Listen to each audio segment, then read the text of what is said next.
Now we're going to test our Microsoft Visual C++ 2005 Express Edition compiler, which is actually easier done than it's said. Here's all we need to do. After you install the Express Edition compiler, you click on Start, of course, All Programs, and then the Visual C++ Express Edition item. Now don't go right to the compiler. That brings up the IDE. We want to click on the Visual Studio Tools, then the command prompt. Then we will type CL to run the compiler, and we'll confirm that it actually ran. Let's go over and do that.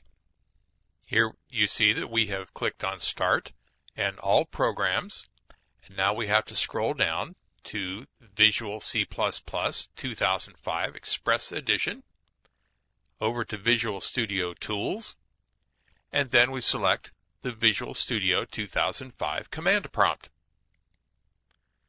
That will bring up a normal command window, and you can see that we are in the program files, Microsoft Visual Studio 8 VC. Now this command prompt has also had a number of environment variables set so that the compiler will function properly. If you go straight into a normal black command prompt and try to run the compiler, it most likely will not function properly.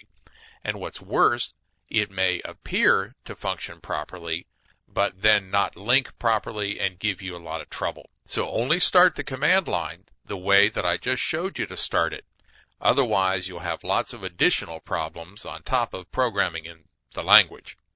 Now to test the compiler, it's simply CL, enter, and we see that the Microsoft 32-bit C and C++ optimizing compiler for 80x86 is actually running.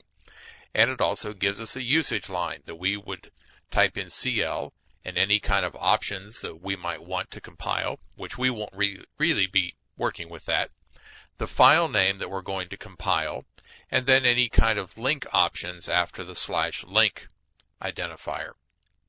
So pretty simple, and we have a working C compiler. Just, of course, type exit to get out of this, and that's what we needed to do. Next, we're going to go on and take a look at putting a C compiler on a Linux system, which is about the same process, but we'll take a look at that next.